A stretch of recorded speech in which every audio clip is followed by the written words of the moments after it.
देखिए आपका क्वेश्चन है, क्वेश्चन क्या है, in a circus artist is climbing a 20 metre long rock. देखो जैसा कि पिक्चर में दिख दिया हुआ, फिगर भी तुम्हारा दिया हुआ है कि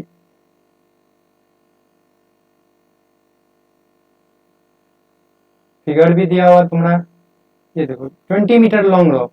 तो एसी तुम्हारा, एसी हुआ रोक, एसी दिया हुआ तुम्हारा 20 मीटर, यही रोप है, which is tightly stretched and tied from the top of a vertical pole to the ground. The ground है, find the height of pole, A B निकालना है, हाइट ऑफ पोल यानी ए बी तुम्हारा height of pole, तो A B तुम्हारा height of pole, ये तुम्हारा find out करना। If the angle made by rope with the ground level is 30 degree, ये देखो 30 डिग्री का एंगल बना रहा है इसके साथ, ठीक। तो एंगल सी हमको दिया हुआ 30 डिग्री, तो हमको फाइंड आउट करना है ए बी। देखो तुमको हाइट एंड डिस्टेंस का कोई भी सवाल, उसमें तुमको तीन ही चीज से ये तुम फाइंड आउट करते हो, साइन थीटा, कॉस थीटा या टेन थीटा। इन तीनों चीज से तुम किसी का यूज करेगा तो गारंटी है कि तुम्हारा हाइट एंड डिस्टेंस का कोई भी सवाल सॉल्व हो जाए। तो अब देखो साइन थीटा दिया हुआ, कॉस थीटा, टेन थीटा, इस sine theta, cos theta, tan theta में हमको याद रखना पड़ेगा कि सबका क्या क्या आइडेंटिटीज में क्या क्या है। तो अब देखो हमको दिया हुआ ए सी बराबर 20 मीटर और ए बी हमको फाइंड आउट करना है। ए सी यहाँ दिया हुआ यानी हाइपोटेनस दिया हुआ, और ए बी फाइंड आउट करना है यानी अपोजिट हमको फाइंड आउट करना है, और एंगल दिया हुआ है। तो ऐसा सिनेरियो किस में बनता है, sine theta, cos theta, tan theta में, किस तीनों में से किसी में? तो साइन थीटा में। तो हम क्या करेंगे, तो हम देखो साइन थीटा बराबर क्या होता है, अपोजिट अपॉन हाइपोटेनस होता है। तो अपोजिट क्या है थीटा का, यानी अगर थीटा मान लें इसको, तो अपोजिट क्या है, ए बी, और हाइपोटेनस ए सी, और ए बी हमको फाइंड आउट करना है। ए सी हमको कितना दिया हुआ, ए सी दिया हुआ है 20। अब देखो साइन थीटा, थीटा की जगह क्या लिख सकते हैं, 30 degree, sine 30 degree equal to क्या लिखते हैं, ए बी अपॉन 20।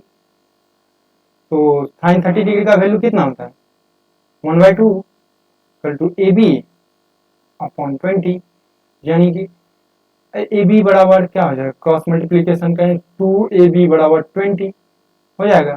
तो ए बी बराबर क्या होगा, 20/2, यानी कि A B equal to 10 metre, यानी हाइट ऑफ द,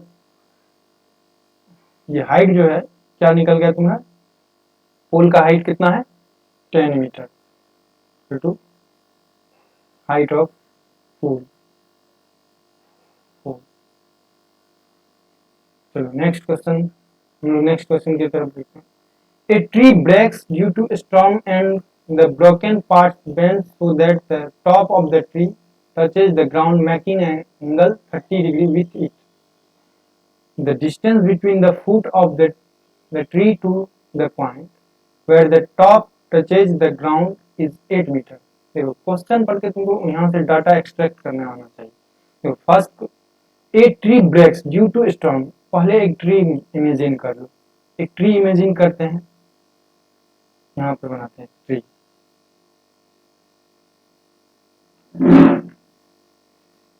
एक ट्री इमेजिन किए, क्या मान लो इस ट्री का नाम तुम दे दो ए सी, इसी ट्री का नाम है। तो ट्री को बड़ा होगा तो अच्छा है। ट्री बना लिए, इसी एक ट्री बना लिए। अब देखो इसमें क्या है,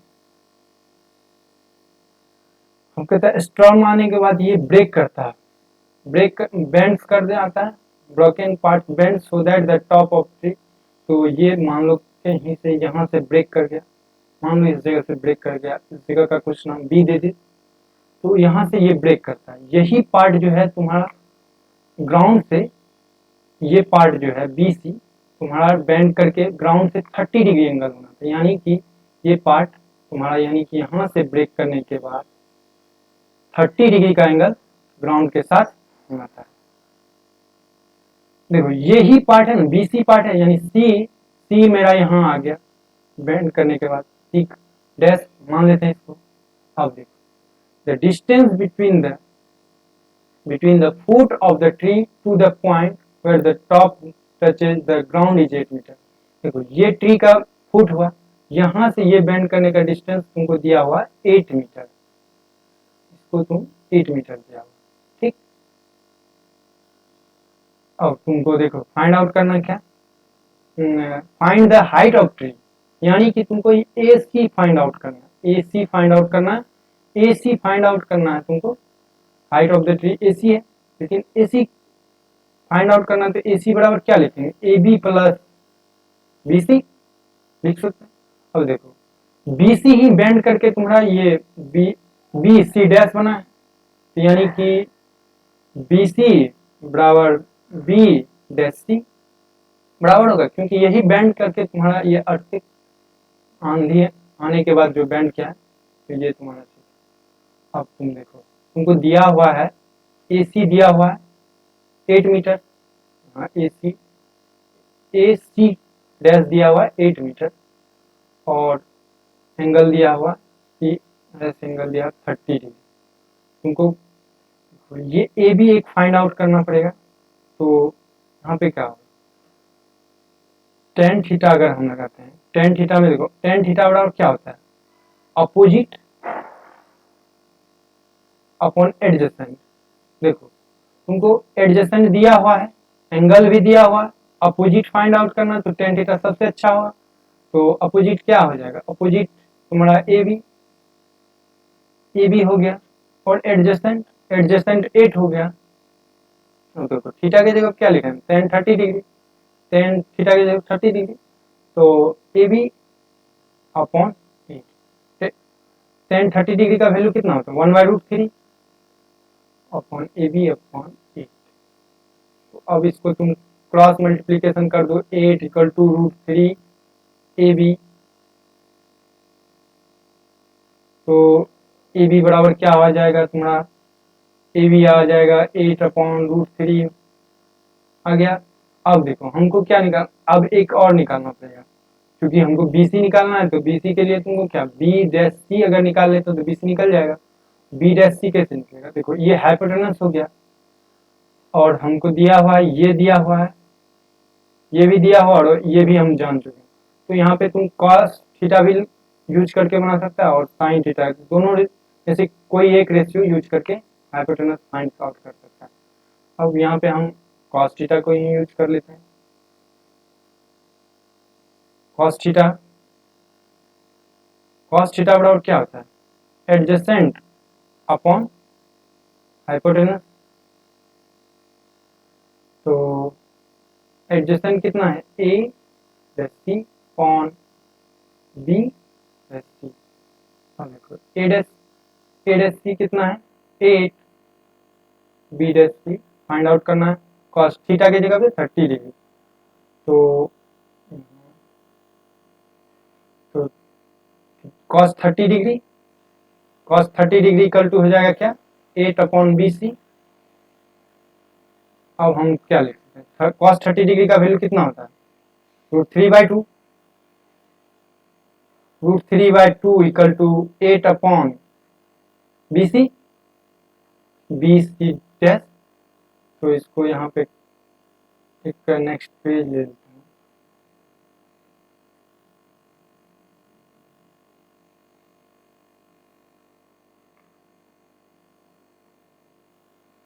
तो यहाँ पे हमारा AB निकल गया था, AB निकल गया था 8/√3, 8/√3 मीटर, और BC देखो यहाँ पे एक और इक्वेशन बच गया था, √3 upon 2 equal to 8/BC dash, यही था, ठीक। तो अब देखो इसको हम क्रॉस मल्टीप्लिकेशन करेंगे, √3 BC डैश इक्वल टू हो जाएगा 16 equal to BC dash equal equal to क्या आ जाएगा 16/√3, 16/√3। अब देखो यहाँ पे ये BC तुम्हारा BC जो है बराबर होगा ना B' के बराबर, क्योंकि यही हाइट तुम्हारा बेंड किया है। तो देखो AC बराबर अब हम हाइट फाइंड आउट करते हैं height of tree. Height of tree बराबर के AB प्लस BC, यहाँ से लिखें। ये देखो हाइट ऑफ ट्री है ना, AC होगा तो AC को हम क्या लिख सकते हैं AB प्लस BC लिख सकते हैं। तो BC की जगह पे क्या लिख सकते हैं B', क्योंकि BC बराबर B'। तो यहाँ पे तुम लिख सकता है AB प्लस B'। अब देखो AB में मेरा मालूम है 8/√3 प्लस BC कितना 16/√3। इसको तुम एलसीएम लेगा तो √3 एलसीएम आ जाएगा। 8 प्लस 16 तो कितना आ जाएगा 24/√3। इसको क्या लिख सकते हैं 8 इंटू 3/√3 लिख सकते हैं। इसको देखो और यहाँ क्या करते हैं हम लोग 8 इंटू √3 इस तरह लिख सकते हैं, कोई दिक्कत नहीं। तो 8√3 हाइट ऑफ द ट्री क्या हो गया 8√3 मीटर। इसी बराबर हाइट ऑफ रूट इतना ही होगा। ठीक है, अब देखो तीसरा क्वेश्चन है एक contractor plans to install 2 slide for the children to play in park for the children below the age of 5 years. He prefers to have a slide whose top is it at a height 1.5 metre. देखो क्या question पढ़ के वहां से data extract करो। देखो case first मान लो below 5 years as का है, तो इसको केस फर्स्ट मान लीजिए। यहाँ से दिया हुआ है कि इसका हाइट जो है 1.5 मीटर, ये 1.5 मीटर है। ठीक, इसको कुछ मान लो AB मान लो। And inclined at an angle 30 degree, 30 degree इसका इंक्लिनेशन एंगल 30 डिग्री मान लो, ये इसको C मान लो। उसके बाद हमारा एक क्वेश्चन और है एंड केस 2 है इंक्लाइंड एट एंगल ये whereas the elder children के लिए देखो elder children के लिए क्या है he wants to have a steep slide at height of 3 meters। 3 meters का हाइट चाहिए इसको, ये 3 meters का हाइट पे बनाना चाह रहा है और इंक्लिनेशन एंगल है 60 डिग्री। ये 3 मीटर है, इसको तुम PQR है दे दो PQR। अब कर रहा है what should be the length of slide in each case, मतलब तुमको फर्स्ट केस में BC का हाइट BC निकालना है और सेकेंड केस में QR निकालना। तो देखो यहाँ पे क्या है तुमको अपोजिट दिया हुआ हाइपोटेनस फाइंड आउट करना है, एंगल दिया हुआ यानी कि साइन थीटा लगाओ। साइन थीटा बराबर होता है साइन थीटा इक्वल टू होता है अपोजिट अपॉन हाइपोटेनस। तो अपोजिट तुम्हारा AB अपॉन BC हाइपोटेनस। तो AB तुम्हारा कितना दिया हुआ है 1.5 BC तुमको फाइंड आउट करना है। साइन थीटा के जगह पे 30 डिग्री लिखो, साइन 30 डिग्री इक्वल टू हो जाएगा 1.5 अपॉन BC। तो देखो BC इक्वल टू हो जाएगा 1.5 अपॉन साइन 30 डिग्री। अब देखो BC बराबर 1.5 अपॉन साइन 30 डिग्री का वैल्यू कितना होता है तो 1/2, तो 1 यहाँ आ जाएगा और 2 पर चले जाएगा, तो क्या हो जाएगा 3 मीटर हो जाएगा। 1.2 3 मीटर यानी तुम्हारा एक केस का आंसर BC निकल गया 3 मीटर, एक केस का आंसर 3 मीटर हो गया। सेकेंड केस देख लो, सेकेंड केस में भी सिमिलर है, यही साइन थीटा बराबर जो लिखे तो यहाँ सीधा लिखो साइन 60 डिग्री इक्वल टू क्या हो जाएगा 3 upon QR। Q R find out करना है, तो साइन 60 डिग्री का वैल्यू √3/2 इक्वल टू 3/QR। अब क्रॉस मल्टीप्लीकेशन करो, यहाँ पे 10 जगह का है, क्रॉस मल्टीप्लीकेशन करो, क्यू आर इक्वल टू हो जाएगा 3 × 6/√3। ओके, 2 × √3 × √3 लिख सकते हैं इसको, √3 cancel, Q R equal to क्या हो जाएगा 2√3।